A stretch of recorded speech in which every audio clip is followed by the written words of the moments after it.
Let's be real for a second. You don't need enemies when your own mouth is already working against you.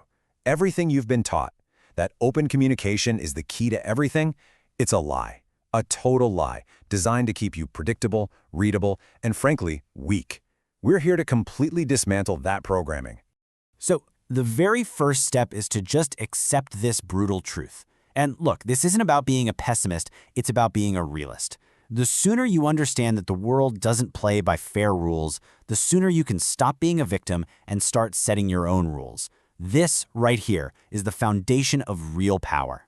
I mean, really think about it. Every time you over-explain yourself or try to justify a decision or just vent your frustrations to the wrong person, you are literally handing them ammunition to use against you. So today we're going to break down how to take that power back by mastering the one weapon they just can't predict, your silence. And this isn't about being passive, no way. It's about becoming a strategist.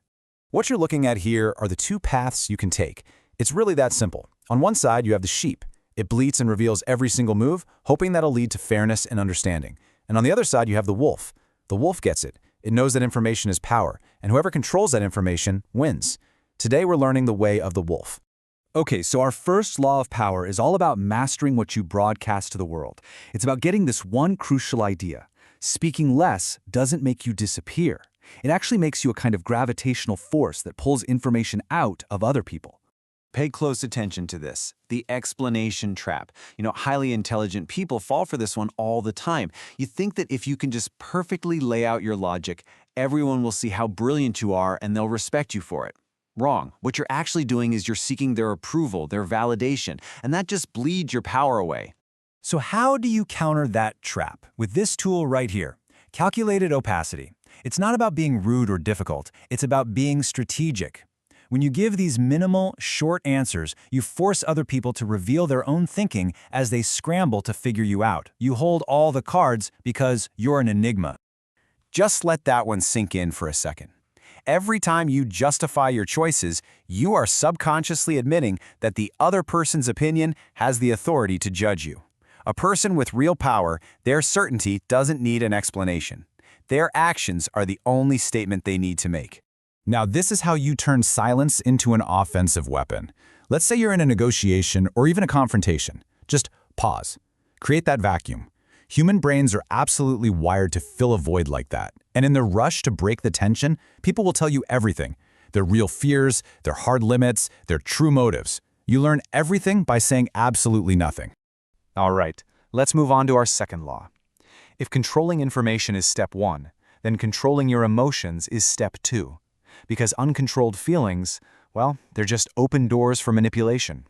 Never ever forget this. The moment raw anger takes over, your strategy's gone. It's just out the window.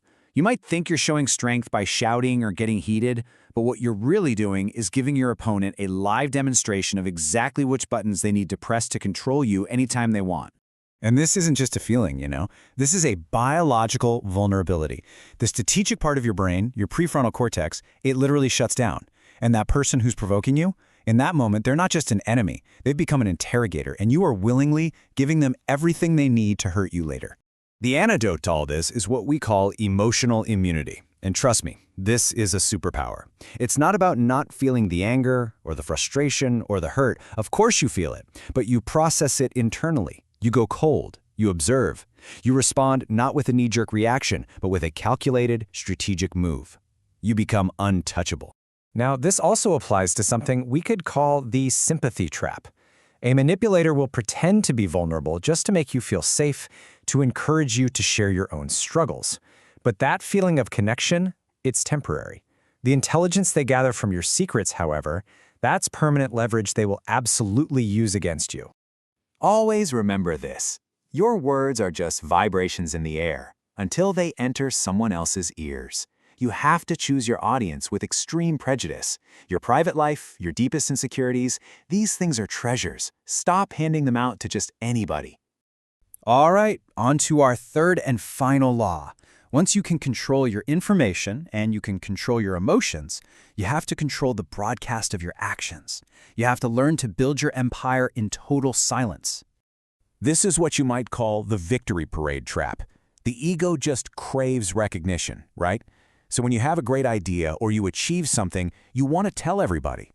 But announcing your plans gives your competition a blueprint and gives your enemies time to build roadblocks. Move quietly. Let the absolute shock of your success be the only announcement you ever make. And don't think for a second you're immune to this. This trap is specifically designed to catch ambitious, intelligent people. Your ego's desire for a round of applause is a profound vulnerability. Starve it. Let your results speak so loudly that you don't have to say a single word. Finally, this whole principle applies to your very presence. Society might label you antisocial or quiet for preferring solitude. You need to reframe that. It is the art of absence. You see, the more accessible you are, the less you're respected. By making your presence a scarce commodity, you become the prize. People will value your input so much more because it's not given away for free.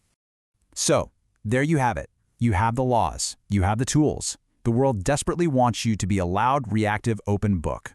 But from this moment forward, that person is gone. Your transformation begins right now. You are unreadable.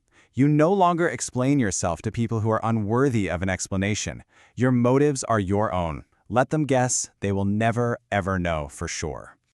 You are composed. You don't react to disrespect with hot anger. You respond with a calm, almost terrifying silence that just reflects their own chaos right back at them. You are the eye of the storm. And because of all this, you command respect. You're no longer chasing approval. By mastering your silence, your presence, and your emotions, respect is no longer something you have to ask for. It is something you simply command. And this is the ultimate takeaway, really. Power isn't about having the loudest voice in the room. It's about having the most disciplined mind. You're not a victim of your silence. You are the master of it. Look, the path of the wolf is a solitary one, but it's the path of the builder, the creator, the victor. You now hold the single most underestimated weapon in the entire world. So the only question left is, what are you going to do with it?